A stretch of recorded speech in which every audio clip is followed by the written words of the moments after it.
세상에 떠도는 기묘한 괴담들. 첫 번째 이야기, 대구 용산동 보람타운에서 실제로 겪었던 실화괴담. 불과 몇 시간 전이었습니다.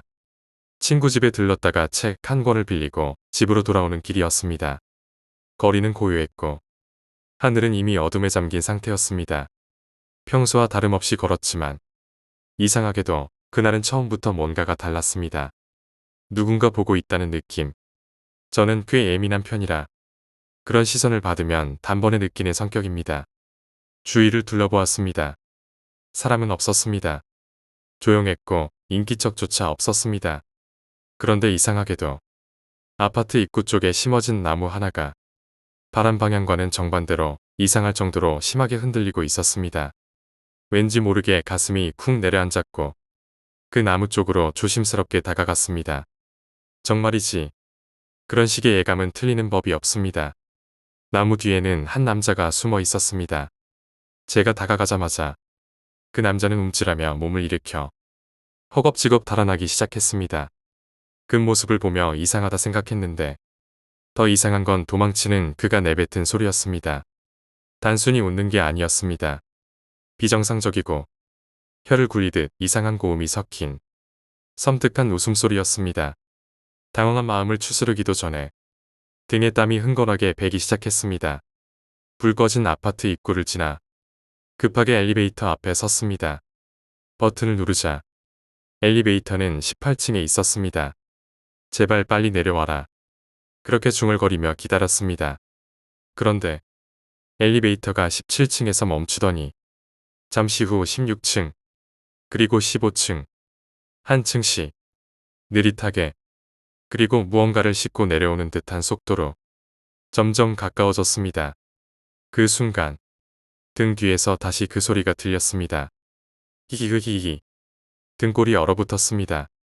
돌아보았을 때 그 남자는 우편함 쪽에 머리를 박은 채 물구나무를 선 자세로 저를 향해 기어오고 있었습니다.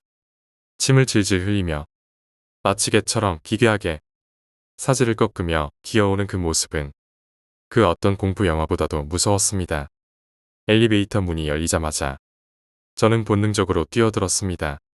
그러자 그 남자가 갑자기 자세를 바꾸며 두 눈을 부릅뜨고 손을 뻗어 문 안으로 손을 밀어 넣으려 했습니다. 저는 절박한 마음으로 그의 팔을 발로 걷어차 간신히 문을 닫았습니다. 엘리베이터가 움직이려는 찰나 무언가 눌리는 듯한 소리가 들렸습니다. 비상정지 버튼이 눌렸습니다. 엘리베이터가 멈췄고 문이 열렸습니다. 그 남자가 다시 나타났습니다. 저는 있는 힘껏 도망쳐 경비실로 뛰어갔습니다. 하지만 경비 아저씨는 상황을 듣자마자 오히려 겁을 먹고는 도망쳐버렸습니다. 그 순간 저는 진짜 혼자가 되었습니다. 도망칠 곳도 도와줄 사람도 없었습니다. 공포에 질린 채 뒤돌아보니 그 남자가 여전히 저를 바라보며 기이한 소리를 내기 시작했습니다. 히스라 어머으테 이르저리가 정확히는 들리지 않았지만 마지막 말은 분명히 들렸습니다. 저리가. 그 말이 뇌리에 각인되듯 술렸습니다. 저는 더 이상 참을 수 없어 그를 밀치고 발로 찼습니다. 그 남자는 고통스러운 듯 몸을 움츠리더니 갑자기 화단 옆에 벽돌을 집어들고 저를 향해 던지기 시작했습니다. 벽돌이 날아오긴 했지만 다행히도 그의 힘은 약했고 던지는 패턴도 너무 뻔해 피하는 데는 어렵지 않았습니다. 지금도 손이 떨립니다. 그 남자의 눈빛, 몸짓, 그리고 입에서 흐르던 침, 전부가 아직도 제 눈앞에 생생하게 떠오릅니다. 이 모든 일이 벌어진 장소는 대구 용산동 보람타운 아파트입니다. 부디 이 지역을 지날 때 주위를 잘 살피시길 바랍니다. 그 자는 아직도 어딘가에서 누군가를 지켜보고 있을지 모르니까요. 두 번째 이야기, 사라졌던 휴대폰과 중년 남자의 목소리. 나는 며칠 전 새 휴대폰을 샀다. 그간 사용하던 낡은 기종을 벗어나 최신 스마트폰으로 바꿨다는 것만으로도 기분이 아주 좋았다. 화면은 넓고 선명했고 손에 감기는 무게감조차 만족스러웠다. 사진을 찍을 때마다 선명하게 잡히는 초점, 빠르게 반응하는 터치감도 모든 게 신기하고 흥분됐다. 나는 그날 이후 사람들과의 대화에서도 자주 휴대폰 이야기를 꺼냈고 화면 보호 필름 하나 붙이는데도 시간과 정성을 들였다. 하지만 그 좋은 기분은 오래가지 않았다. 어느 날 나는 그 휴대폰을 잃어버렸다. 어디에서 잃어버렸는지도 정확히 기억나지 않았다. 길을 걸으며 썼는지, 버스 안에서 떨어뜨렸는지, 아니면 카페에 두고 나왔는지도 몰랐다. 나는 당황해서 위도 주머니를 뒤지고 가방 안을 헤집었고 방 안을 두세 번은 돌며 찾았다. 하지만 어디에도 없었다. 불안한 마음에 나는 곧장 다른 전화기로 내 번호를 눌렀다. 신호는 갔지만 아무도 받지 않았다. 나는 속으로 제발 누가 주었다면 받아줘라라고 외치며 다시 전화를 걸었다. 2번, 3번, 4번째 시도에서야 그 전화는 연결됐다. 받은 사람은 뜻밖에도 낯선 중년 남자의 목소리였다. 나는 얼떨결에 물었다. 저기요, 왜 전화를 안 받으셨어요? 계속 전화했잖아요. 상대는 잠시 정적을 흘리더니 나직이 대답했다. 아, 죄송합니다. 음성은 낮고 지친 기운이 감돌았으며 이상하게도 듣는 내내 소름이 끼쳤다. 나는 마음을 다잡고 다시 말했다. 그 휴대폰 제 거예요. 돌려주셔야죠. 어디서 만날까요? 그러자 대답은 없고 통화는 일방적으로 끊겼다. 나는 당황했다. 그 짧은 순간 상대가 실수로 끊은 건지 일부러 그런 건지 헷갈렸지만 다시 전화해도 그 뒤로는 받지 않았다. 몇 번이고 눌러도 신호음만 길게 울릴 뿐. 그 남자의 목소리는 더 이상 들을 수 없었다. 그날 밤 나는 화가 나기도 했고 무섭기도 했다. 마치 누가 내 물건을 훔쳐간 기분이 들었고 또 다른 한편으로는 그 남자가 그냥 일반적인 사람이 아닐 수도 있다는 생각도 들었다. 나는 잠을 설쳤고 결국 휴대폰을 포기하려는 마음까지 들었다. 그렇게 사흘이 지났다. 그리고 3일째 되던 날 저녁 엄마가 내 방 문을 열고 들어왔다. 한 손에 익숙한 핸드폰을 들고서 예, 너 이거 찾고 있던 거지. 침대 밑에 있었더라. 잘 좀 챙기고 다녀. 나는 아무 말도 하지 못했다. 손이 떨렸고 심장이 멎는 듯했다. 분명히 수십 번은 찾았던 침대 밑이었다. 분명히 못 봤던 자리였다. 나는 조심스레 그 폰을 받아 들었다. 무게는 그대로였지만 그 속에 담긴 기분은 완전히 달라져 있었다. 혹시나 하는 마음에 통화 기록을 열어봤다. 하지만 거기엔 아무런 기록도 남아있지 않았다. 그날 그 중년의 남자와 나눈 통화는 흔적도 없었다. 수신도 발신도 없었다. 전화는 받지 않았던 것처럼 되어 있었고 내가 걸었던 그 시각조차 지워진 듯했다. 나는 순간 손에 들고 있던 폰을 내려놓았다. 소름이 온몸을 타고 올라왔다. 그리고 지금까지도 나는 생각한다. 그날 전화를 받았던 그 중년의 남자는 누구였을까? 왜 그는 내 전화를 받았고 왜 사라지듯 끊었으며 왜 아무 기록도 남기지 않았던 걸까? 그 모든 일들이 꿈이었기를 바라지만 내 기억은 또렷하다. 나는 그 목소리를 분명히 들었다. 그건 절대 꿈이 아니었다. 절대로. 세 번째 이야기, 커튼 아래의 발. 나는 중학교 1학년이 되던 해 이 동네로 전학을 왔다. 경기도권의 조용한 주택가였지만 나는 그 이전까지 부산에서 살아왔다. 낯선 동네, 낯선 말투, 새로운 환경에 적응하느라 하루하루가 쉽지 않았지만 무더위가 절정에 달한 그 여름밤의 기억은 그 어떤 기억보다도 뚜렷하게 남아있다. 정확한 날짜나 요일은 기억나지 않는다. 다만 그날 온몸에서 땀이 줄줄 흐를 정도로 무더웠다는 것만은 확실하다. 작은 방 안에서 선풍기 바람에 의존해 끙끙대던 나는 결국 거실로 나왔다. 우리 가족은 여름이면 늘 그렇게 거실에서 모여 잠을 청하거나 텔레비전을 보곤 했다. 우리 집 거실 구조는 단순하지만 특징이 있다.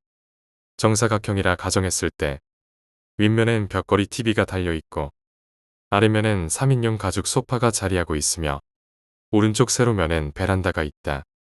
그날도 그 구조 그대로 아버지는 소파를 독차지하고 누운 채 바둑 TV에 집중하고 계셨고 어머니, 나, 그리고 여동생은 소파 앞 바닥에 자리를 깔고 앉아 있었다. 나는 더위를 이기지 못하고 커튼이 드리워진 베란다 문 근처에 바짝 붙어 누웠다. 베란다 문은 열려 있었지만 바깥 아파트에서 우리 집안이 보이는 걸 싫어하셨던 어머니는 늘 그렇듯 커튼을 치셨다. 우리 집 커튼은 특이했다. 희고 풍성한 레이스 장식이 아래로 주렁주렁 매달린 겉보기에는 화려하지만 기능적인 면에서는 반쯤 실패한 커튼이었다. 특히 커튼의 아래 부분은 레이스가 너무 듬성듬성이라 밖에서 안이 보일 정도였다. 반대로 안에서도 바닥 근처는 커튼 너머의 움직임이 은근히 다 보이는 구조였다. 그날 밤 우리는 퀴즈 탐험 신비의 세계가 하길 바랐지만 아버지는 평소처럼 리모컨의 권한을 행사하셨고 TV에선 정적인 바둑 경기가 천천히 흘러가고 있었다. 처음에는 나도 그 화면을 멍하게 바라보다가 이내 눈꺼풀이 무거워졌다. TV에서 나는 해설자의 목소리, 선풍기 바람에 찰랑거리는 커튼 소리, 간간히 들려오는 냉장고 모터 소리가 모두 졸음을 부추기는 자장가처럼 느껴졌다. 나는 TV에서 고개를 돌려 무심코 오른쪽 즉 베란다 쪽을 바라보았다. 그런데 그 순간 커튼 아래 레이스 사이로 무언가 움직이고 있었다. 그건 발이었다. 그것도 분명히 차렷 자세의 발.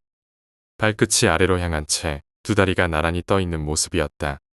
커튼 밖 베란다 끝에서부터 반대편 끝까지 왼쪽에서 오른쪽으로 다시 오른쪽에서 왼쪽으로 마치 레일 위를 움직이는 것처럼 일정한 속도로 움직이고 있었다. 처음엔 너무 놀라지 않았다. 어쩌면 누군가 도둑이 로프를 이용해 벽을 타고 다니는 것일 수도 있다고 생각했다. 우리 집은 2층이었고 내가 어렵기에 그런 상상은 현실적으로 느껴졌다. 하지만 곰곰이 생각해보니 도무지 말이 되지 않았다. 만약 사람이 공중에 떠 있다면 자연히 발에 힘이 풀리게 되고 그러면 발가락이 아래로 축 늘어지기 마련이다. 그런데 그 발은 정확히 그런 모습이었다. 발끝이 바닥을 향한 채로 힘없이 떠 있었다. 그건 누군가가 벽을 잡고 있거나 줄에 매달려 있는 모습이 아니었다. 무언가 설명할 수 없는 것. 나는 순간 겁이 났지만 그보다 더 강한 호기심이 먼저 들었다. 이상하게도 부모님께 말하지 않고 나는 계속 그 발을 바라봤다. 한참을 뚫어지게. 그러다 그 발이 멈췄다. 그리고 아주 천천히 몸의 방향을 틀기 시작했다. 나는 그 순간 이건 안 되라는 직감을 느꼈다. 하지만 눈을 뗄 수 없었다. 그 발이 돌아섰고 커튼 아래의 레이스 사이로 무언가가 내 눈과 정확히 마주쳤다. 그것은 사람의 눈이 아니었다. 그저 시선이라는 것만 알 수 있었다. 형체는 또렷하지 않았지만 분명히 나를 보고 있다는 느낌은 확고했다. 나는 그 순간 본능적으로 몸을 일으켜 비명을 지르며 어머니 품으로 달려들었다. 숨이 막힐 듯이 떨리는 목소리로 무언가가 떠다녔어. 눈이 마주쳤어. 라고 외쳤지만 어머니는 별다른 반응을 보이지 않으셨다. 어릴 적부터 상상력이 풍부했던 나는 늘 이런저런 이야기를 만들어내곤 했다. 그래서 어머니는 이번에도 내가 또 허풍을 떤다고 생각하셨다. 내 말은 왼쪽 귀로 들어가 오른쪽 귀로 흘러나간 셈이었다. 하지만 나는 지금도 분명히 말할 수 있다. 그것은 헛것이 아니었다. 그 이후로도 나는 종종 보아서는 안 될 것을 보는 일이 생겼다. 무섭고 불안해서 어머니에게 매번 말하자 어느 날 어머니는 나를 무당집으로 데려가셨다. 낮은 기도 소리, 향 냄새, 눈을 꾹 감은 채 앉아있던 무당은 조용히 내 얼굴을 보더니 말했다. 이 아이는 기가 이상하게 발달했네. 해는 안 입을 테지만 보이긴 하겠어. 어머니는 불쾌한 듯 무당을 욕했지만 나는 그 말이 왠지 모르게 신뢰가 갔다. 시간이 지나 나는 고등학생이 되었고 입시에 몰두하게 되자 귀신이고 뭐고 신경 쓸 틈도 없었다. 그렇기에 요즘은 아무것도 보이지 않는다. 하지만 나는 지금도 믿는다. 그날 그 커튼 아래로 보였던 둥둥 떠다니는 발. 그것은 절대 착각이 아니었다. 어쩌면 지금 이 순간에도 누군가의 커튼 아래에는 보이지 않는 발이 지나가고 있을지도 모른다. 무당에게 다녀온 뒤에도 한동안 나는 불안감 속에서 살아갔습니다. 그날의 기억은 시간이 갈수록 흐릿해지기는커녕 오히려 점점 더 선명해지는 듯했습니다. 특히 눈을 감으면 자꾸만 그 발이 떠오르는 것이었습니다. 하얀 레이스 아래로 보였던 그 두 발. 그 기묘하게 곱게 선 차렷 자세와 힘없이 아래로 떨어진 발끝에 형상이 마치 눈꺼풀 안쪽에 각인된 것처럼 느껴졌습니다. 그런 와중에도 시간은 흘렀고 중학교 2학년이 되면서 나는 나름대로 바빠지기 시작했습니다. 학원도 다니고 친구들과 어울려 놀기도 하며 한동안 그런 일은 일어나지 않았습니다. 어머니도 무당의 말이 꺼림칙했는지 그날 이후로는 특별히 귀신 이야기 같은 것을 꺼내지 않으셨습니다. 나 역시 그 말을 마음속에만 품은 채 다시는 그런 일이 없기를 바랐습니다. 그러나 그런 바람은 오래가지 않았습니다. 그날도 마찬가지로 무더운 여름이었습니다. 중학교 2학년 여름방학 초입이었고 밤늦게까지 친구와 게임을 하다 지쳐 집으로 돌아온 날이었습니다. 시간은 새벽 1시 30분을 넘기고 있었고 집안은 이미 모두 잠든 듯 고요했습니다. 나는 현관문을 조심스럽게 닫고 불을 켜지 않은 채 거실을 지나 방으로 향했습니다. 거실 불빛이 꺼져 있었고 TV도 꺼진 상태였습니다. 그런데 베란다 쪽에서 뭔가 이상한 기운이 느껴졌습니다. 커튼이 흔들리고 있었습니다. 에어컨도 선풍기도 꺼져 있었기에 자연스레 발걸음이 멈췄습니다. 그 순간 나는 본능적으로 시선을 커튼 아래로 돌렸습니다. 그리고 다시 그것을 보았습니다. 이번에도 똑같았습니다. 희뿌연 커튼 아래로 두 발이 둥둥 떠 있는 모습이 마치 시간이 멈춘 듯 그 형체는 아주 천천히 움직이며 베란다 안쪽을 가로지르고 있었습니다. 나는 발소리조차 내지 않은 채 그대로 숨을 참았습니다. 이번에는 이상하게도 예전보다 더욱 분명하게 보였습니다. 그 발은 하얗고 말라 있었고 뒤꿈치 쪽은 유난히 거칠어 보였습니다. 그리고 그것은 또다시 나를 향해 방향을 틀었습니다.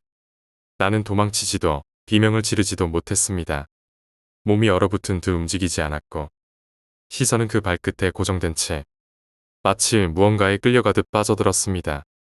그런데 이번에는 그 발 아래로 검은 그림자가 서서히 형성되기 시작했습니다. 처음에는 형체 없는 어둠 같았지만 점차 사람의 실루엣을 갖추기 시작했습니다. 나는 견딜 수 없는 공포를 느꼈고 결국 힘겹게 몸을 돌려 방으로 달려들어가 문을 잠갔습니다. 숨이 가쁘게 차올랐고 식은땀이 등줄기를 타고 흘렀습니다. 다음 날 아침 나는 어머니께 말하지 않았습니다. 이번엔 확신했습니다. 말해봤자 믿지 않을 것을 알았기 때문입니다. 그저 조용히 혼자 커튼을 걷어보았습니다. 베란다에는 아무것도 없었습니다. 하지만 베란다 창틀 한쪽에 희미하게 검게 그을린 손바닥 자국 같은 것이 남아 있었습니다. 닦아도 잘 지워지지 않는 그 자국을 보며 나는 다시 무당의 말을 떠올렸습니다. 해는 안 입어. 하지만 보일 수는 있어. 그 이후로 나는 베란다 쪽에 절대 등을 돌리지 않았습니다. 거실을 지날 때면 항상 조심스레 커튼을 확인했고 밤이 깊으면 베란다 문을 반드시 잠가두었습니다. 그리고 어느 날 또다시 무당을 찾게 되었습니다. 이번에는 혼자였습니다. 그 무당은 나를 보자마자 고개를 절레절레 저었습니다. 또 봤구나. 나는 묻지도 않았는데 그는 그렇게 말했다. 그건 너한테 관심이 있는 거야. 하지만 가까이 오게 만들지 마. 눈 마주치지 말고 절대 뒤따라가지 마. 나는 조용히 고개를 끄덕였습니다. 그리고 지금까지 나는 그 말을 지키고 있습니다. 그날 이후로 다시 보지 않았지만 가끔은 어두운 밤 커튼이 살짝 흔들리는 걸 볼 때면 그것이 다시 돌아온 건 아닐까. 그런 생각이 아직도 나를 잠 못 들게 합니다. 네 번째 이야기, 지하시장. 제 친구는 예전부터 구름과자라는 물건에 꽤 익숙했습니다. 일반 편의점에서 파는 흔한 간식이 아니라 시장 안쪽에 은밀하게 숨겨진 공간에서만 팔린다는 그 과자 말입니다. 그날도 친구는 서울 시내의 오래된 지하상가로 향했습니다.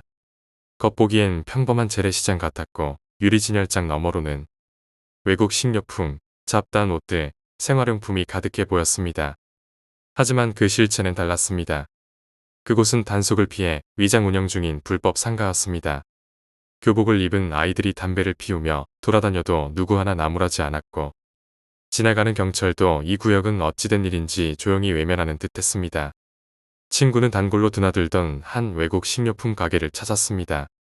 가게 안은 늘 그랬듯 서수선했고 벽면에는 알 수 없는 문자로 적힌 과자 포장들이 어지럽게 진열돼 있었습니다. 하지만 그 중에서도 친구는 익숙한 눈빛으로 주인 아줌마를 찾았습니다. 구름과자 있어요. 속삭이듯 건넨 말에 평소 같으면 아줌마는 고개를 끄덕이고 말했을 겁니다. 시장 뒷골목, 분리수거장 옆에서 기다려요. 그럼 몇 분 후 누군가 검은 비닐봉지를 건네며 사라지곤 했죠. 하지만 그날은 달랐습니다. 아줌마가 말도 없이 가게를 비운 채 한참이 지나도 돌아오지 않았다고 합니다. 기다리다 지친 친구는 20분쯤 흐른 뒤 짜증을 냈다고 합니다. 뭐야, 장사할 생각이 없네. 그때 눈에 들어온 건 진열장 한켠에 있던 익숙한 포장지였습니다. 색이 바른 외국 과자 포장처럼 보였지만 친구는 알았습니다. 그게 사실 구름 과자였다는 걸. 친구는 주위를 살핀 뒤 커다란 쇼핑백 안에 그 과자 하나를 넣고 가게를 빠져나왔습니다. 그리고 지하상가 입구 쪽으로 향해 친구들에게 전화를 걸었습니다. 잠시 후 셋이 입구 앞에서 만났고 친구는 쇼핑백 안을 열어보이며 말했습니다. 그 아줌마가 안 나와서 그냥 하나 집었어. 저기 있었거든. 그 말에 친구들 중 한 명이 장난 반 진담 반으로 말했습니다. 야, 거기 마약도 파는 데 아니냐? 그거 안에 뭐 들었는지 알고 가져온 거야. 다른 친구도 맞장구 쳤습니다. 괜히 위험한 짓 하지 마라. 그냥 갖다 놔. 주인이 없으면 몰래 다시 넣고 와. 처음엔 웃으며 넘겼던 그 친구도 점점 마음이 불편해졌다고 합니다. 결국 다시 가게로 향했습니다. 가게 앞에 도착했을 때 주인은 조용했고 사람 그림자 하나 없었습니다. 기회다 싶어서 친구는 조심스레 그 과자를 선반 위에 다시 올려두고 뒤도 돌아보지 않고 나왔다고 합니다. 하지만 나오는 길 골목 반대편에서 양복 차림의 덩치 큰 남성이 다가오더니 말을 걸었습니다. 그가 가리킨 방향은 친구가 다녀온 가게였습니다. 거기서 물건 들고 나온 놈 못 봤냐? 심장이 벌렁거렸지만 친구는 침착하게 대답했습니다. 잘 모르겠는데요. 그는 친구의 눈을 한참 들여다보더니 아무 말 없이 지나쳤다고 합니다. 그 후 친구는 급히 입구 쪽으로 뛰어와 다시 친구들과 만났습니다. 그리고는 방금 겪은 일을 숨가쁘게 설명했습니다. 그 이야기를 듣고 나서도 친구들 중 하나는 겁도 없이 말했습니다. 진짜로? 그럼 다시 한번 가보자. 우리 셋이니까 괜찮아. 결국 셋은 다시 그 가게 주변으로 몰래 이동했습니다. 조심스레 골목 구석에 숨어 가게 안을 들여다봤습니다. 그때 친구의 눈에 들어온 장면은 평생 잊히지 않을 거라고 했습니다. 가게 안에서 아까 그 중년 여성이 무릎 꿇은 채 맞고 있었습니다. 덩치 큰 남자와 다른 양복 남성들이 진열장을 박살내며 분노에 가득 찬 목소리로 소리쳤습니다. 이 미친년아, 물건 간수 잘하랬지. 혹시 신고라도 들어오면 너 먼저 끝장나는 거야. 그리고 누군가가 낮고 분노에 찬 목소리로 말했습니다. 어떤 개새끼인지 잡히기만 해봐. 창고로 바로 끌고 가서 담가버릴 거야. 진짜 운 좋네, 시발. 그 소리를 들은 순간 친구들은 말없이 뒷걸음질 쳤고 그날 이후 그 친구는 다시는 그 지하상가에 가지 않았다고 했습니다. 구름 과자도 그 외국 과자도 모두 그날 이후로는 보기도 싫다고 했습니다. 그리고 지금도 그 이야기를 꺼낼 땐 한 번씩 입술을 깨문다고 했습니다. 아무리 값싸고 위험한 호기심이라도 진짜 목숨을 걸 정도일 줄은 몰랐던 거겠죠. 5번째 이야기, 투명인간의 복수. 드디어 나의 꿈이 이루어졌습니다. 이 날을 위해 나는 너무나 오랜 시간 수많은 실패와 고통 속에서도 실험을 멈추지 않았습니다. 죽음을 넘나드는 시도 끝에 마침내 오늘 이 순간에 도달한 것입니다. 나는 실험실의 한가운데 놓인 낡은 거울 앞에 섰습니다. 그리고 여러 가지 모션을 취해보았습니다. 고개를 돌리고 손을 흔들고 심지어는 물건을 들어 던지기도 했습니다. 하지만 거울 속엔 아무것도 보이지 않았습니다. 그렇습니다. 나는 드디어 완전히 보이지 않게 된 것입니다. 거울 속의 나라는 존재는 사라졌고 공간 속엔 그림자조차 남아있지 않았습니다. 이제 이 세상에서 나를 볼 수 있는 사람은 아무도 없습니다. 오랜 시간 나를 조롱하고 배신했던 세상에 드디어 복수할 시간이 온 것입니다. 기억합니다. 한때 같은 연구소에서 함께 일했던 동료 김태환. 그는 우리가 함께 쌓아온 연구 자료를 단돈 3천만 원에 외부에 넘겨버린 배신자였습니다. 그 일로 인해 나는 모든 걸 잃었습니다. 연구소는 나를 쫓아냈고 동료들은 나를 미친 과학자 취급했습니다. 세상은 나를 외면했지만 나는 포기하지 않았습니다. 그저 묵묵히 준비했을 뿐입니다. 이날을 위해서 오늘 그자를 찾아가야 합니다. 대낮이었지만 아무렇지도 않았습니다. 나는 더 이상 누군가에게 발각될 존재가 아니었기 때문입니다. 도시의 인파 속에서도 나를 인식할 사람은 단 한 명도 없었습니다. 나는 무색의 공기처럼 스쳐 지나가는 존재였습니다. 혹시나 하는 마음에 김태환의 집 앞 초인종을 눌렀습니다. 아무 반응이 없었습니다. 예상한 대로였습니다. 그는 대낮에 문을 열어줄 사람이 아니니까요. 나는 망설임 없이 담을 넘기로 했습니다. 지금의 나는 온몸을 검은 옷으로 가린 좀도둑들보다도 훨씬 안전한 상태였습니다. 누구도 내 존재를 감지할 수 없기에 나는 천천히 담을 넘어 들어갔습니다. 그러던 중 왠지 모르게 등 귀가 서늘해졌습니다. 누군가 나를 보고 있는 것 같다는 이상한 느낌이 들었습니다. 조심스레 고개를 돌려보니 길가에는 수많은 사람들이 지나가고 있었습니다. 그들 중 어느 누구도 나를 보지 않았습니다. 아니, 정확히 말하자면 단 한 사람이 나를 바라보았습니다. 중년의 남자였습니다. 그는 한참을 이쪽을 응시했습니다. 하지만 마치 낯선 담벼락을 바라보는 듯한 표정이었습니다. 그러고는 고개를 돌려 유유히 걸어갔습니다. 그제서야 나는 조심스럽게 담을 넘었습니다. 밖의 대문은 굳게 잠겨 있었지만 다행히도 안쪽 출입문은 열려 있었습니다. 나는 조용히 문을 열고 안으로 들어섰습니다. 신중하게 발바닥을 몇 번 털고는 발자국 하나 남기지 않으려 애쓰며 안으로 들어갔습니다. 그는 그곳에 있었습니다. 침대 위에 곤히 잠들어 있는 김태환. 나는 가만히 그의 얼굴을 바라보았습니다. 저 인간은 자신의 배신으로 누군가의 인생이 망가졌다는 사실을 안다 해도 이렇게 평화롭게 잠들 수 있는 사람입니다. 이제 복수의 시간입니다. 나는 그를 깨워야 했습니다. 뺨을 몇 차례 때리면 되겠지 생각했습니다. 그러자 그는 이내 고통스러운 듯 얼굴을 일그러뜨리며 눈을 떴습니다. 그는 주위를 두리번거렸습니다. 왜 뺨이 아픈지 누가 때렸는지 이해하지 못한 채로 말입니다. 그 당혹감이 더 커질 무렵 나는 조용히 그의 등 뒤로 다가갔습니다. 그리고 아무도 볼 수 없는 팔로 그의 목을 조였습니다. 그는 사력을 다해 몸을 뒤틀며 저항했지만 결국 바닥에 쓰러졌습니다. 말 한마디도 남기지 못한 채 그대로 조용히 사라졌습니다. 다음날 신문에 실릴 기사는 뻔합니다. 김태환 씨, 자택에서 자던 중 질식사. 모든 것이 계획대로였습니다. 하지만 바로 그때였습니다. 그의 마지막 눈빛, 공포에 질린 눈동자 속에 희미하게나마 나의 모습이 비쳐 있었습니다. 너가 어떻게 여기에? 그는 나를 보고 있었습니다. 무엇인가 잘못됐다는 것을 직감했습니다. 나는 분명히 투명해졌습니다. 거울에도 창문에도 물에도 비치지 않았습니다. 그런데 어째서 20년간 연구해 온 끝에 나는 단 하나의 결론을 내렸습니다. 투명인간은 이론적으로 불가능합니다. 그래서 마지막 실험, 즉 투명화를 유도하는 극단적 세포 변이 실험을 감행한 후 나는 이 상태가 된 것입니다. 그런데 지금 나를 보고 있는 사람 앞에서 내가 깨달은 사실은 단 하나였습니다. 나는 더 이상 살아있는 존재가 아니었습니다. 그 마지막 실험으로 내가 얻은 것은 투명함이 아니라 죽음이었습니다. 그리고 지금의 나는 오직 복수를 위해 이 세상에 남겨진 유령이었습니다. 6번째 이야기, 복수극. 이런 나쁜 놈. 내가 내 아내를 죽였어. 어느 작은 실내에서 한 남자가 다른 남자의 멱살을 잡고 소리치고 있었습니다. 눈물로 얼룩진 그의 얼굴엔 분노가 가득했고 상대방은 그저 냉담한 표정으로 그를 내려다보고 있었습니다.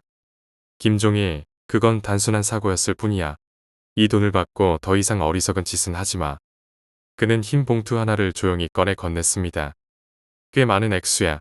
고소해봤자 시간 낭비일 뿐이지. 이제 그만 포기해. 김종일은 떨리는 손으로 그 봉투를 내려다보았지만 그 안에 담긴 것은 돈이 아니라 모욕이었습니다.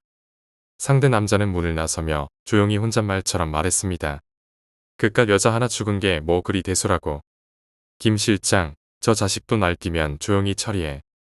네, 알겠습니다라고 말하는 김 실장의 목소리는 차갑고 무미건조했습니다. 잠시 후, 한 허름한 술집 구석. 김종일은 소주잔을 연거푸 비우며 흐느끼고 있었습니다. 전대현, 그 개같은 놈. 죽여버리겠어. 죽여버리겠어. 며칠 후 깊은 밤, 좁은 골목 위에 누군가 서 있었습니다. 헐떡이는 숨소리를 내며 손에 피가 묻은 칼을 쥐고 있던 남자. 목격자는 없겠지. 그는 재빨리 담벼락을 넘어 사라졌습니다. 그리고 몇 분 뒤, 다른 남자 하나가 멀리서 그 골목으로 들어왔습니다. 저게 뭐지? 그는 길가에 쓰러진 피투성이 시체를 보고 놀라운 몸을 움찔했습니다. 그 순간, 모퉁이 뒤편에서 누군가가 그의 모습을 바라보고 있었습니다. 거기, 누구야? 그가 소리치자 그 사람은 곧바로 달아났습니다. 남자는 그 얼굴을 분명히 기억하고 있었습니다. 그래, 그 얼굴이야. 분명해. 그는 곧장 전화를 걸었습니다. 시간이 흐르고 사건 현장은 경찰들로 붐비고 있었습니다. 노란 폴리스라인 너머엔 형사들과 감식반, 그리고 아까 그 남자도 있었습니다. 이번 사건도 지난 연쇄살인범의 수법과 같습니다. 형사의 말에 고개를 끄덕이던 사내가 물었습니다.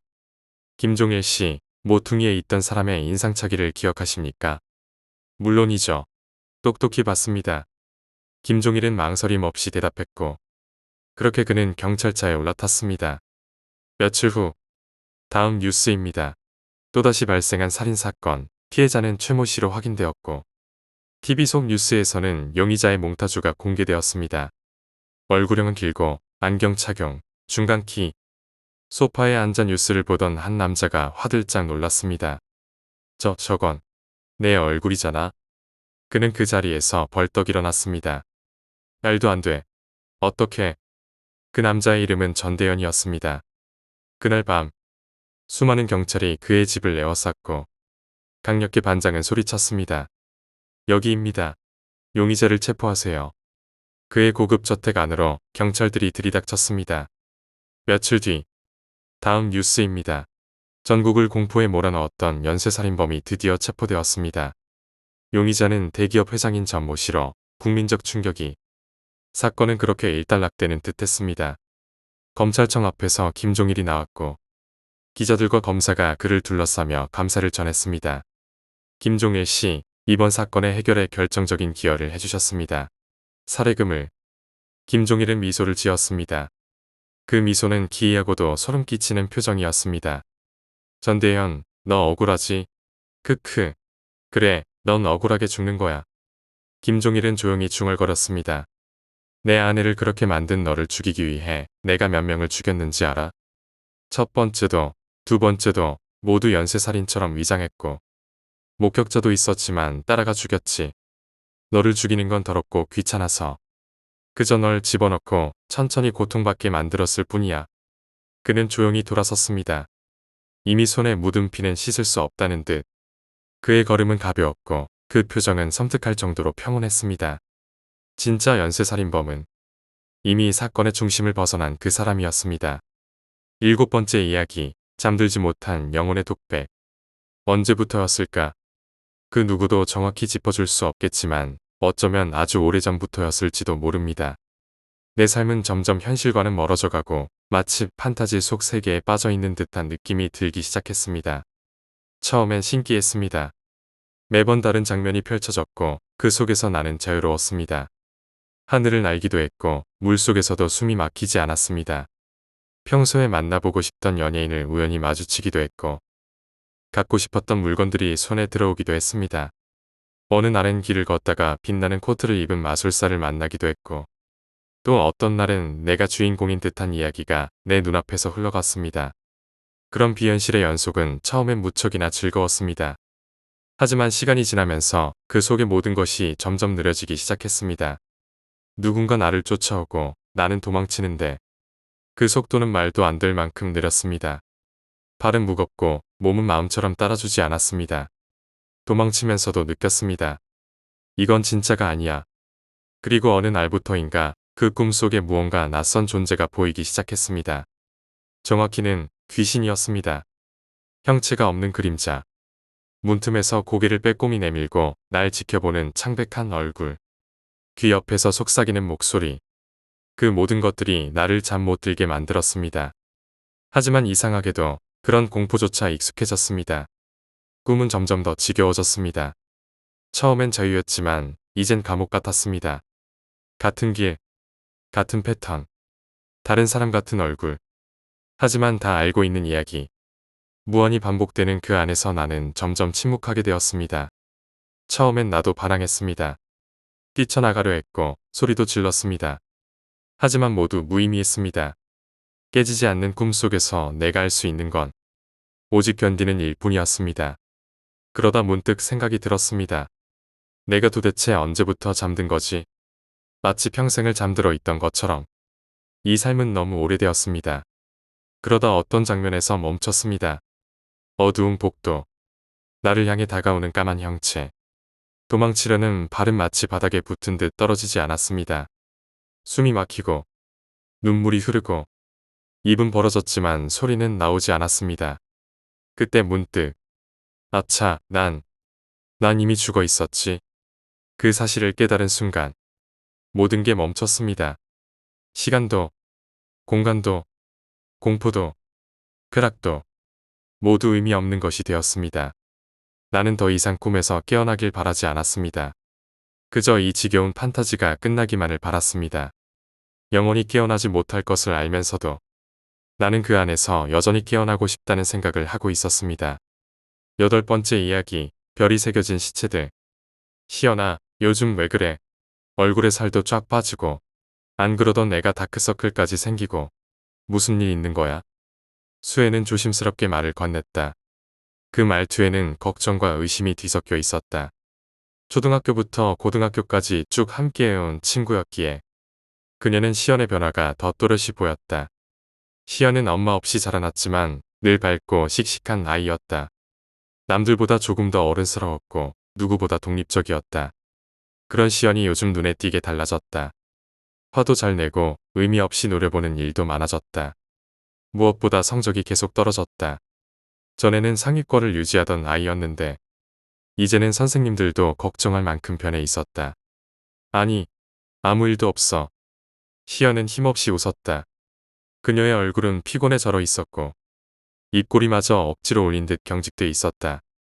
그냥 아빠 출장 간 동안 몰래 컴퓨터 좀 하느라 그래.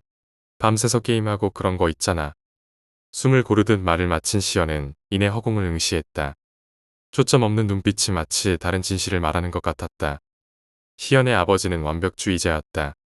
성적이 1점만 떨어져도 불같이 화를 냈고 바로 새로운 학원을 알아봐서 보내곤 했다. 돈은 많았다. 그래서일까 시연은 놀러 나가는 일도 없었고 쇼핑은 한 달에 한 번, 그것도 가정부 손에 맡겨야 했다. 친구들과 어울리는 일보단 혼자 방에 갇혀 공부에만 몰두해야 했다. 무슨 게임이길래 밤을 새? 수혜가 물었다. 잠시 망설이던 시연은 아주 작게 중얼거리듯 말했다. 때가 되면 알게 될 거야. 근데 그다지 중요한 건 아니야. 그냥 공포 사이트 같은 거야. 시연의 말투는 무심했지만 그 표정은 깊은 무언가에 잠겨있는 듯했다. 공포 사이트 뭔데 우리 친구잖아 좀 알려줘봐. 수혜가 애교를 부리며 졸라보자. 시연은 마지못해 입을 열었다. 그냥 시체 사진 같은 거 보는 사이트야. 별거 아냐. 그날 밤 수혜는 이상한 전화를 받았다. 디드유 싱크터. 낯선 벨소리에 놀라 핸드폰을 집었다. 여보세요? 이수혜 맞죠? 어떤 남자의 목소리였다. 말투는 조심스러웠지만 무거운 기운이 감돌았다. 네, 맞습니다만. 누구시죠? 사실은 오늘 당신 친구인 서시연 양이 숨진 채 발견됐습니다. 자살로 보입니다. 순간 수혜는 말문이 막혔다. 자살이라고요? 네, 정확한 사인은 조사 중입니다.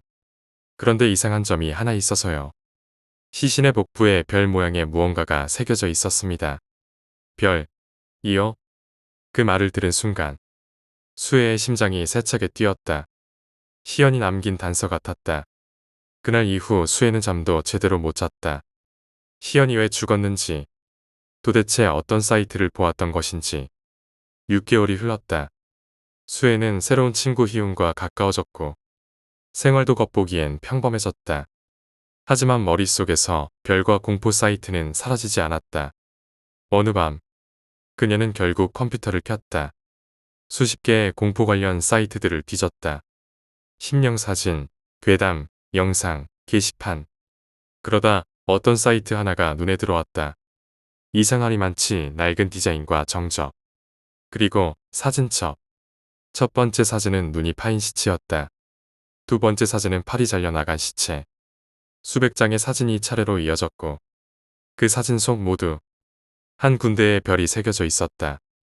그 문신은 때론 가슴, 때론 배, 손등, 발목에도 있었다. 수혜는 숨을 들이켰다. 웬 별이 배 위에 그려져 있는 듯합니다. 형사의 말이 또렷하게 떠올랐다.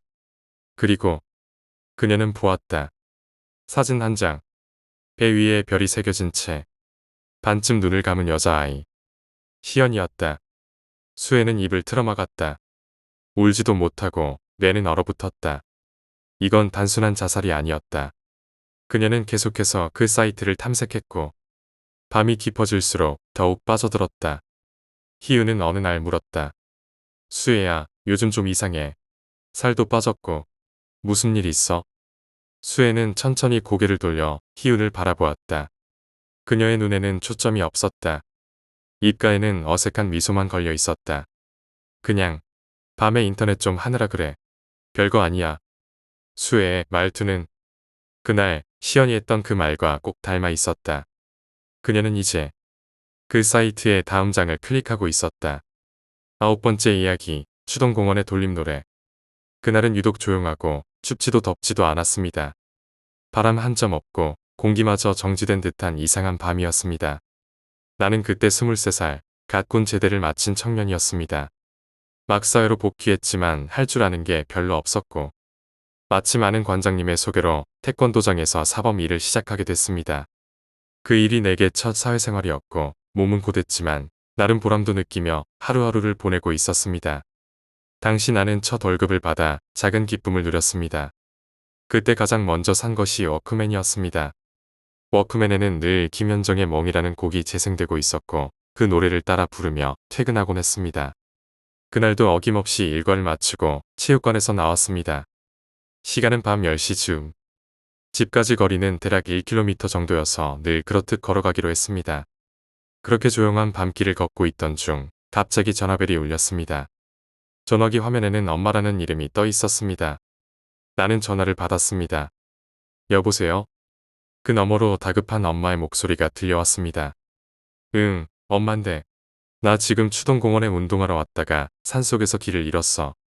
너무 어둡고 무서워서 그러는데 지금 좀 데리러 와줄래? 놀란 나는 곧장 대답했습니다. 네, 금방 갈게요.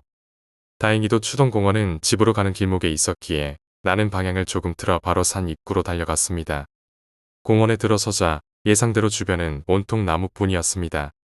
가로등도 몇 개 없었고 산길은 거무죽죽하게 이어져 있었습니다. 가슴이 두근거리고 있었지만 겉으로는 태연한 척하며 주머니에서 워크맨을 꺼냈습니다. 평소처럼 멍을 재생시키고 이어폰을 꽂은 채 걷기 시작했습니다.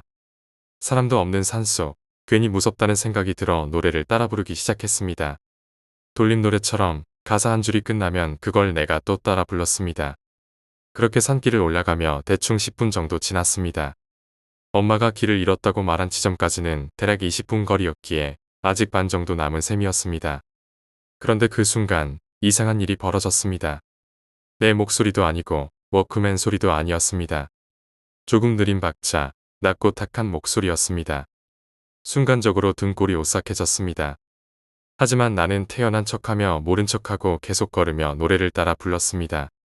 그러자 그 목소리도 계속해서 따라왔습니다. 다 돌려놔. 다 돌려놔. 나는 다시 한번 노래를 따라 부른 후 조심스럽게 뒤를 돌아봤습니다. 왼쪽 뒤편. 그러나 아무것도 보이지 않았습니다. 다시 발걸음을 떼려는 순간 오른쪽에서 싹 무언가 움직이는 느낌이 들며 소름이 돋았습니다. 겁을 꾹 참고 다시 오른쪽을 바라보았습니다. 그러자 왼편에서 또 싹 하는 느낌이 들었습니다. 마치 누군가가 내 시선을 피해서 이쪽 저쪽을 옮겨 다니는 것 같았습니다. 나는 그 순간 문득 위를 올려다봐야겠다는 생각이 들었습니다. 머리를 어정쩡한 자세로 들어 천천히 나뭇가지 사이를 쳐다봤습니다. 그리고 내 시야에 들어온 것은 검은 어둠 사이에서 분명하게 나를 응시하고 있는 눈과 코만 있는 한 할머니의 얼굴이었습니다. 입은 없었습니다. 눈과 코만 있는 그 얼굴이 가지에 달린 듯한 채로 그대로 나를 똑바로 쳐다보고 있었습니다. 나는 숨을 멈춘 채 5초 정도 멍하니 바라보다가 본능적으로 도망쳤습니다. 그 순간 나는 어떤 생각도 할 수 없었습니다. 그저 달리는 것밖에 없었습니다.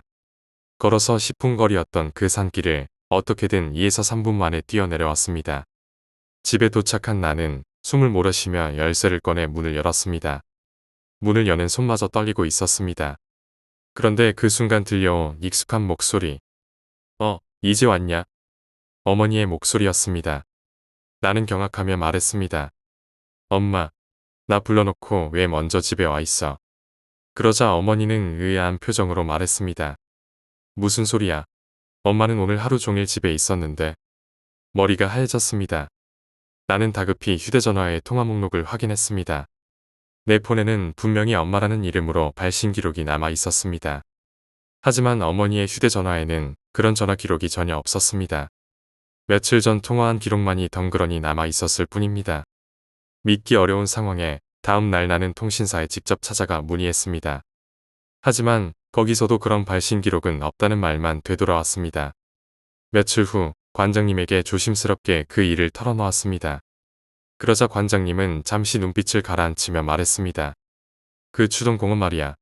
옛날에 이상하게 생긴 나무 하나 있었어. 거기 동네 어르신 중에 한 할머니가 생활고를 이기지 못하고 거기서 목을 맸다는 소문이 있었거든.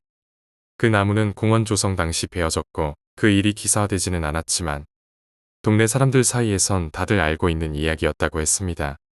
그 말을 들은 뒤로 나는 산을 피하게 됐고 밤에는 웬만하면 외출을 삼가게 됐습니다.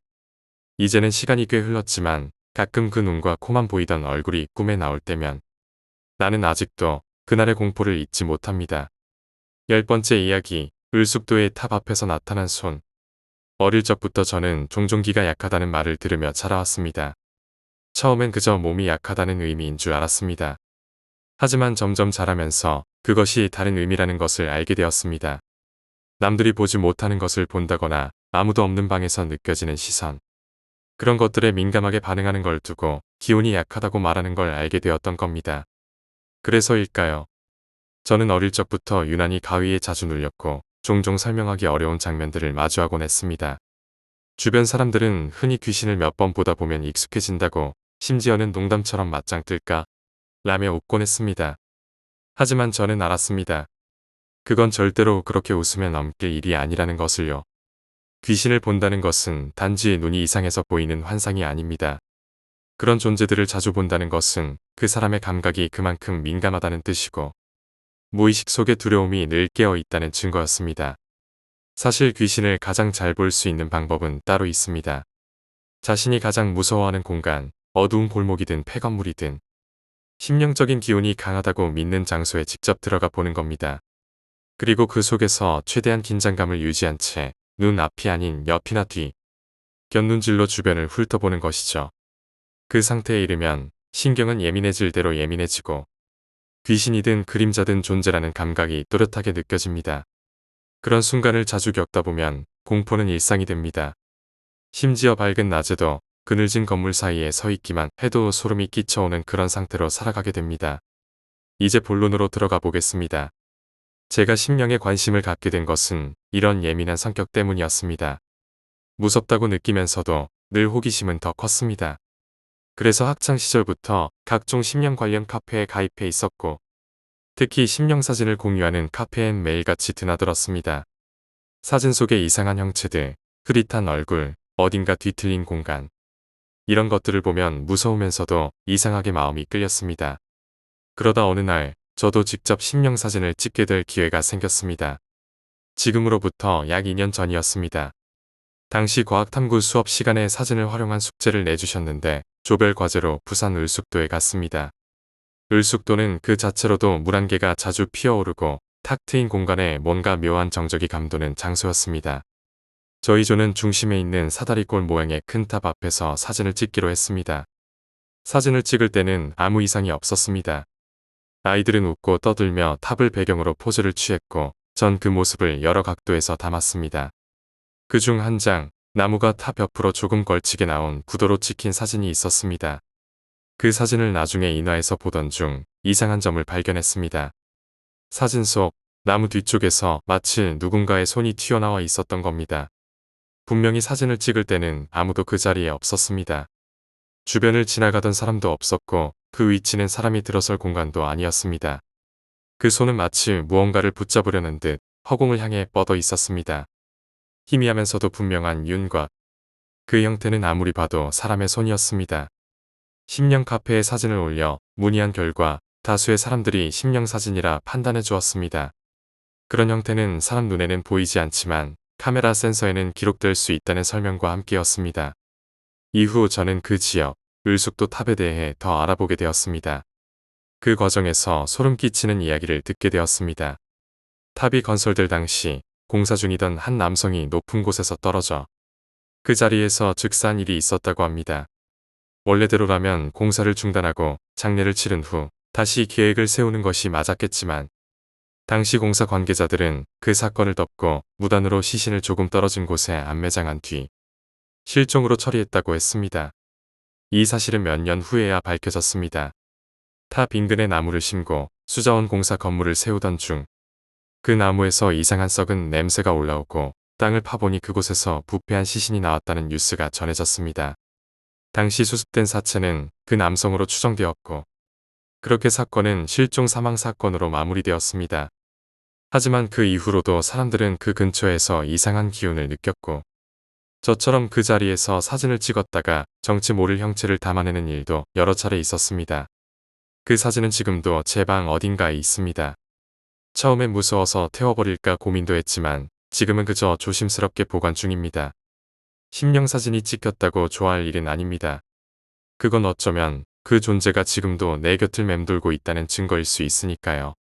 무언가가 손을 내밀었다면 그건 결코 단순한 구경거리로 끝날 일이 아닙니다. 당신을 향한 신호일 수도 있으니까요. 11번째 이야기, 성경학교 아이의 속삭임. 올해 8월 중순이었습니다. 여름방학 내내 방 안에만 틀어박혀 있던 저는 답답함을 이기지 못해 결국 부모님과 크게 말다툼을 하고 말았습니다. 그날 저녁, 나는 무작정 여행을 결심했습니다. 지금까지도 가끔씩 그렇게 떠나곤 했지만 이번엔 그 어느 때보다 충동적이었고 무전여행이라는 단어를 스스로에게 꺼내며 단 하루 만에 모든 준비를 마치고 떠났습니다. 천안에서 해남까지 도보와 히치하이킹만으로 15일 동안 전국을 횡단하겠다는 계획. 가방 안에는 갈아입을 옷 몇 벌과 물 한 병, 그리고 낡은 운동화 하나와 지도를 하나 챙겼습니다. 돈은 단 한 푼도 들고 가지 않았습니다. 스스로 정한 규칙이었습니다. 그렇게 길을 나선 지 3일째. 우연히 전주에 도착했습니다. 몸도 마음도 지쳐 있었기에 전주에 계신 큰아버지 집에 하루 묵기로 했습니다. 큰아버지는 지역의 교회에서 목사로 사역하고 계셨고 집은 교회와 바로 붙어 있는 구조였습니다. 제가 도착했을 때 마침 성경학교가 끝나가고 있는 중이었습니다.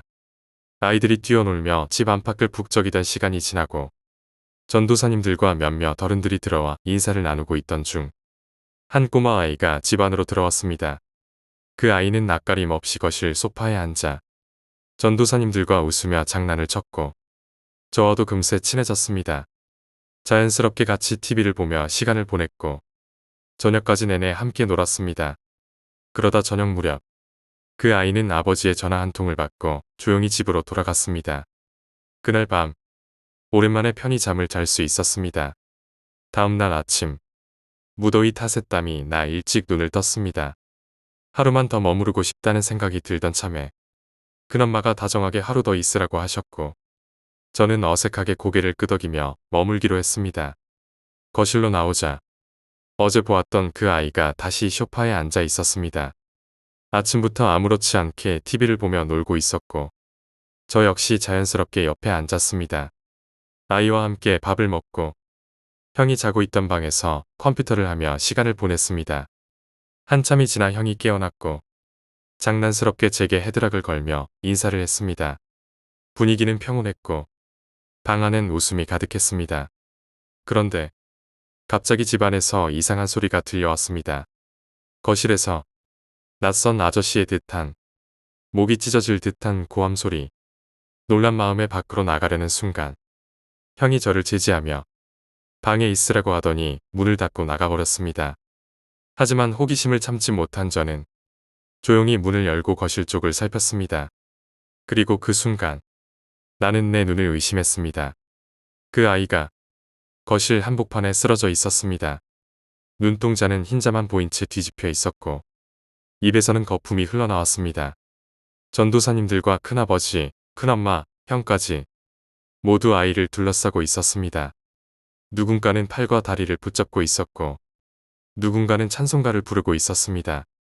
큰아버지는 뭔가를 빠르게 말하고 있었고 그 속에서 아이는 비명을 질렀습니다.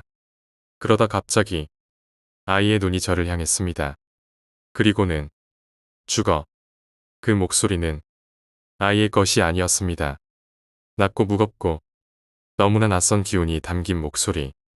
그 말을 듣는 순간 큰엄마가 저를 보고 소리쳤습니다.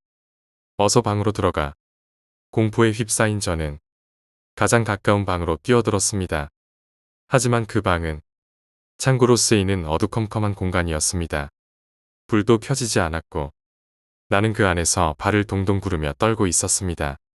문 밖에서는 여전히 아이의 이상한 목소리, 찬송가, 큰아버지의 외침이 얽혀 들렸습니다. 그 순간 다들 노래를 멈추었고 아이의 목소리도 잦아들었습니다. 조용한 집 안에서 큰아버지가 물었습니다. 지금 무슨 짓을 하고 있는지 알고 있느냐? 그러자 아이는 낮게 웃기 시작했습니다. 일본, 천천히, 무겁게. 몇 명이서 왔느냐? 10명은 왔을 거다. 몸속에 다 있는 거냐? 이 몸엔 내, 천장엔 쎄, 나머진 이 집을 돌아다니고 있다. 그 말이 끝나자 창고 안에서도 무언가 웅성거리는 소리가 들리기 시작했습니다. 나는 그 자리에 얼어붙었습니다. 움직일 수조차 없었습니다. 하지만 그 순간 형이 문을 열고 들어오자 기이하게도 멈춰있던 몸에 다시 힘이 돌아오기 시작했습니다. 형은 이런 일이 처음이냐며 조용히 말했습니다. 그리고는 아이에 대한 이야기를 들려주었습니다. 그 아이는 어릴 때부터 영적으로 민감했고 교회에 의지하며 살아온 아이였다고 했습니다. 가끔씩 귀신에 시이곤 했고 처음엔 정신질환이라 여겼지만 곧 사탄의 장난이라는 것을 알게 되었고 교회에서 지켜보며 돌보아 왔다고 했습니다. 형은 도시보다 시골에서 이런 일이 더 자주 일어난다고 말했습니다. 믿음이 부족한 사람일수록 악령이 쉽게 틈을 타기 때문이라고 했습니다. 나는 말이 없었습니다. 거실로 나가보니 아이의 몸은 이제 조용했고 지쳐버린 전도사님들과 큰아버지가 앉아 있었습니다. 놀랐냐? 웃으며 묻는 큰아버지의 얼굴은 분명 방금 전과 같은 사람인데 왠지 낯설었습니다. 나는 그날 점심을 먹고 아무 말 없이 조용히 짐을 쌌습니다. 기묘한 유화감. 그 아이와의 마지막 인사도 없이 나는 다시 무전 여행을 이어갔습니다.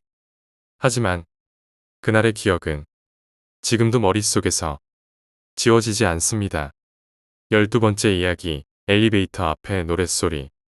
초등학교 6학년 여름, 나는 평소보다 조금 더 들뜬 마음으로 친구들과 시간을 보내고 있었습니다. 그날은 동네 야시장이 열리는 날이었고 아파트 옆 학교 운동장은 늦은 시간까지도 사람들의 발길이 이어졌습니다. 형형색색 불빛이 깔린 노점 사이를 지나 우리는 공처럼 이리저리 튀며 돌아다녔고 어느샌가 운동장 한쪽 끝에 모여 앉아 무서운 이야기를 주고받고 있었습니다. 야, 지하주차장 가보자. 진짜? 무서운 얘기하면서 거기 왔다 갔다 하면 재밌을 것 같지 않냐? 누군가의 말에 우리는 장난스럽게 낄낄대며 주차장으로 향했습니다. 도시 외곽의 중저층 아파트였던 우리 단지는 지하 1층 규모의 주차장을 갖추고 있었지만 밤이면 그곳은 종종 불이 꺼진 구역도 있었고 전등은 센서가 지나치게 둔해 어둠이 길게 남아있기도 했습니다. 우리는 겁을 먹은 척하면서도 실은 서로가 무서워하지 않는다는 걸 확인하려는 눈치였습니다. 한 명씩 지하 주차장을 왕복하기로 했습니다.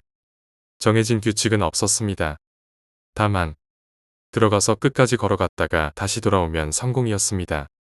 어떤 친구는 손전등을 들고 뛰듯이 지나갔고 어떤 친구는 괜히 귀신이다 하며 다른 애들을 놀라게 했습니다. 무서운 이야기는 결국 웃음으로 마무리되었고 주차장에는 특별한 일 없이 단지 경비 아저씨가 후레쉬를 들고 순찰하시는 모습만이 그나마 인상 깊은 장면이었습니다. 우리도 어느샌가 아무 일도 없다는 사실에 안도하며 운동장으로 돌아왔고 그곳에서 다시 귀신 이야기를 이어갔습니다. 그때였습니다. 갑자기 한 친구가 벌떡 일어나 소리쳤습니다. 그 말과 동시에 친구는 운동장 반대편으로 달려가기 시작했습니다. 한창 유행하던 괴담 속 귀신, 빨간 마스크의 이름을 듣자 우리도 반사적으로 비명을 지르며 그 뒤를 따라 달렸습니다. 달리면서도 서로가 웃고 있다는 걸 알고 있었기에 그 공포는 곧 웃음으로 변했고 우리는 결국 아무 일도 없었다며 서로를 겁쟁이라 놀리면서 천천히 흩어지기 시작했습니다. 그때가 아마도 밤 11시 무렵이었습니다. 야시장 특성상 평소보다 아파트 단지에 불은 더 오래 켜져 있었고 부모들도 늦게까지 밖에 계셨던 것으로 기억합니다. 나도 혼자 천천히 집으로 향했습니다. 아파트 1층 현관 앞에는 익숙한 번호 키패드가 있었고 평소처럼 비밀번호를 눌러 문을 열고 들어섰습니다. 엘리베이터를 누르고 기다리는 동안 나는 방금 친구들과 했던 무서운 이야기들을 다시 떠올렸습니다. 그때였습니다. 어디선가 발소리가 들려오기 시작했습니다. 위쪽 계단에서 누군가가 내려오는 소리였습니다. 처음에는 대수롭지 않게 생각했습니다. 뭐야, 누가 그냥 계단으로 내려오나 보지. 그러나 곧 이상한 기운이 퍼졌습니다. 그 발소리에 낮은 톤의 흥얼거리는 노랫소리가 얹혔던 것입니다. 가사가 있는 것도 아니고 멜로디가 뚜렷한 것도 아니었습니다. 그저 음정도 불분명한 소리를 반복하듯 계속 흥얼거리며 내려오는 기이한 노래였습니다. 엘리베이터는 9층에 정지해 있었고 천천히, 너무나 천천히 내려오고 있었습니다. 나는 시간이 지체되는 틈을 타 무심코 계단 쪽을 올려다보았습니다. 아파트 구조상 계단참 사이를 올려다보면 위층의 모습이 어렴풋이 보이게 되어 있었습니다. 하지만 그날 나는 절대 잊지 못할 장면을 보게 되었습니다. 그 노랫소리는 계속 가까워지고 있었습니다. 하지만 불이 켜지지 않았습니다. 우리 아파트는 계단마다 사람의 움직임에 따라 센서등이 켜지는 구조였습니다. 누군가가 한 층 내려오면 그 층의 불이 자동으로 켜졌습니다. 하지만 지금 그 어떤 불도 켜지지 않고 있었습니다. 계단은 여전히 어두운 채였고 그 안에서 그것은 계속 노래를 흥얼거리며 다가오고 있었습니다. 나는 머릿속으로 온갖 설명을 떠올렸습니다. 센서가 고장났을 수도 있지. 불이 늦게 켜지는 걸 수도 있어. 하지만 그 순간 너무 자연스럽게 계단을 타닥타닥 소리를 내며 걸어 내려오는 그 존재가 여자라는 것을 알아차렸을 때 내 머리는 다시 하얘졌습니다. 불도 켜지지 않고 노랫소리를 흥겹게 부르며 어두운 계단을 천천히 내려오는 여자. 도무지 이해할 수 없었습니다. 그리고 마침내 엘리베이터 문이 열렸습니다. 나는 얼른 그 안으로 뛰어들었습니다. 층 버튼을 누르면서도 손은 계속 떨리고 있었고 심장이 쿵쾅거리는 소리가 엘리베이터 벽에 부딪혀 메아리처럼 울렸습니다. 엘리베이터가 3층을 향해 내려오는 순간 나는 문이 열릴까봐 숨조차 쉴 수 없었습니다. 4층, 3층. 나는 순간 눈을 질끈 감았습니다. 그런데도 엘리베이터는 멈추지 않고 그대로 올라갔습니다. 그날 밤 나는 방에 들어와서도 한참 동안 불을 끄지 못했습니다. 머릿속에서는 계속 그 노래가 울리고 있었습니다.